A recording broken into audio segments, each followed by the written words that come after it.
Hello mga kababayan, gandang araw na naman po sa inyo dito sa Amerika, diyan sa Pilipinas at sa iba't ibang panig ng mundo where there are Filipinos.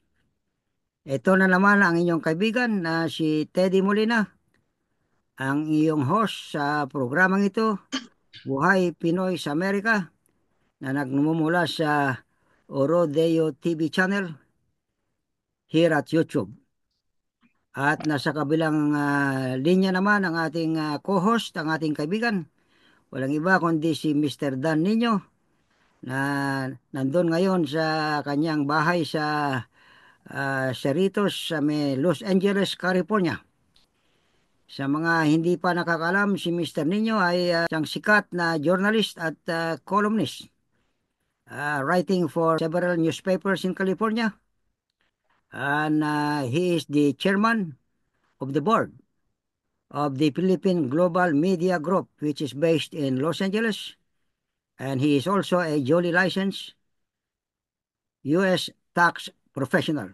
Ang topiko natin ngayon sa aming pagbabalik sa programang ito, sa araw na ito, January 31st, 2025, exactly 11 days. The administration of ang nagbabalik na presidente ng Amerika, si Ginoong Donald Trump.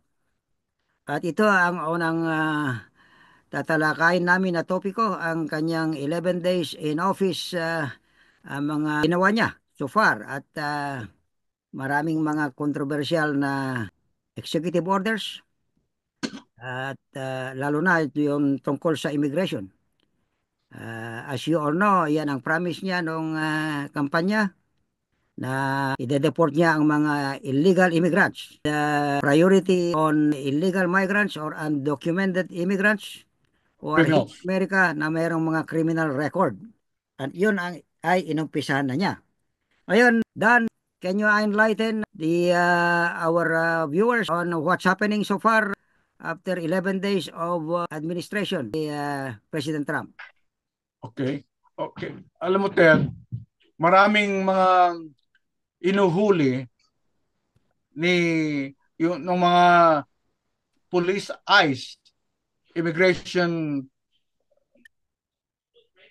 uh, enforcers ni Trump na hinuhuli sa mga tinatawag niya sa mga sanctuary cities, from their homes, from the church, from the schools, at pinapublic niya sa mga iba't ibang bansa like Colombia. Pero alam mo, mayroong effect ito, Ted, kasi yung mga taga rito na Ah, ayaw nilang magtrabaho as laborers. So sinong mag-harvest ng ating mga produkto sa bukid, sa plantation? Okay? Yun nga. Sinong mag-garden sa ating uh, front yard o backyard? At sabi ng isa kong kasamahan sa media, ang laki-laki ng Amerika, bakit pa itong uh, pinag pinag ubusan ng pansin ni Trump? Marami namang diyang mga iba pang pwede niyang gawin na uh, dapat na implement, pero bakit ito pa? Di ba ang sabi niya noon na I alone can solve the problem of America. At ang ginagawa niya, retribution, ginagawa niya mga uh, yan, pagpapa Tarsik, I'm there already. I'm there. I agree na yung mga may criminal record, kailangan nilang i-deport. Pero ang sabi niya noon, from day one, I will solve the economy of America. I will lower the price of goods. Pero ang ginagawa ngayon, ito retribution, revenge, firing the several federal employees, firing the chairperson of the Coast Guard firing the Federal Aviation Authority. Kaya nangyari yung mga air collision dahil alam mo yung chairperson pala ng FAA or Federal Aviation Authority walang head kasi he fired the head of the Federal Aviation Authority. Ngayon, ang kanyang biniblame si President Biden, wala na si Biden. He is playing the blaming game. So, bakit ganitong ginagawa ngayon ni Trump? Sabi niya, I alone can solve the problem of this country. Pero, ang inuna niya yung revenge, retribution, firing of the inspectors general. Ang kailangan natin yung aksyon na makakabuti sa buhay natin sa Amerika. Ted. Pero yung tungkol sa mga Inspector General sa Department of Justice yan, di ba? Right, hindi lang sa Department of Justice, sa mga kasi itong inspectors general, Ted, they are independent Yeah. and O, they are parang independent oversight group yan. oversight. And Yeah. this was legislated by the US Congress. Kasi gusto kasi ni Trump, yung Ilan, he's, ilan, he's ilan, like, ilan, ilan, ilan bang IGs ang kanyang tinanggal na? How many? 18. 18, he fired Pero, 18 inspectors general. pero ba, di ba yung rule dyan ay dapat he should give 30-day advance notice to Congress before he fires them? Correct, but if you don't agree, if you don't genuflect with him, if you don't agree with him or hindi mo siya jujusin, he will fire you.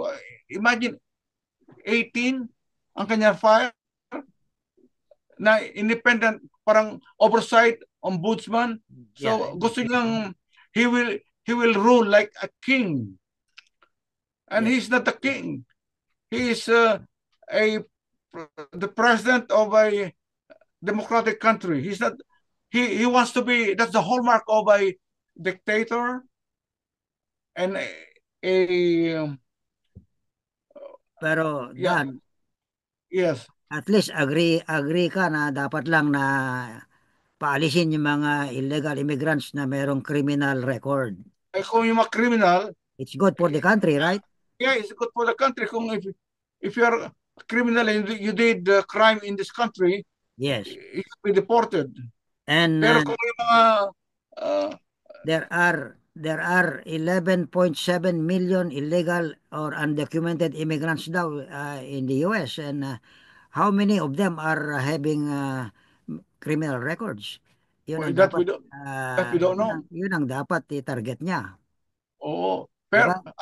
Because kung lahat ng mga illegal or undocumented immigrants, as you said, ay papaalisin at maganda naman ang kanilang record dito, ay sinong asahan na magtrabaho sa mga jobs like dito sa amin sa Northern California. Ayaw ng mga Amerikano yan, yung magtrabaho ka sa ah, farm. paggawa ng alak, ng red wine, dito sa Napa Valley. Yeah, Lahat halos dyan, marami dyan na mga illegal or undocumented documented. Mexican immigrants. Now, yan ang worry nila ngayon dito. Yung mga employers ng mga gumagawa ng alak dito sa amin. Kasi karamihan sa kanilang mga empleyado ay undocumented immigrants. Wala naman silang ma-hire na Amerikano. Ayaw nila naman nila yung trabahong yon. So tama ka sa sinabi mo kanina. Sa opening Yes. statement mo na Oh, sino magtatrabaho sa mga ayaw ng Amerikanong tanggapin na trabaho, di ba? uh, and this is good for America. This is good for the economy. Yeah.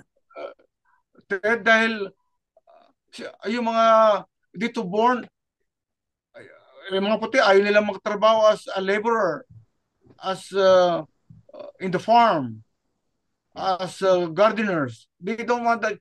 Yes, job. mga They want gardeners. to be managers. Yes, yes. So, and it's good for the economy because they're also paying the sales tax, they're paying the income tax because they were given ITIN tax number. And then isa kayong mga anak nila, Ted, isa pa ito, some of the children were already born here.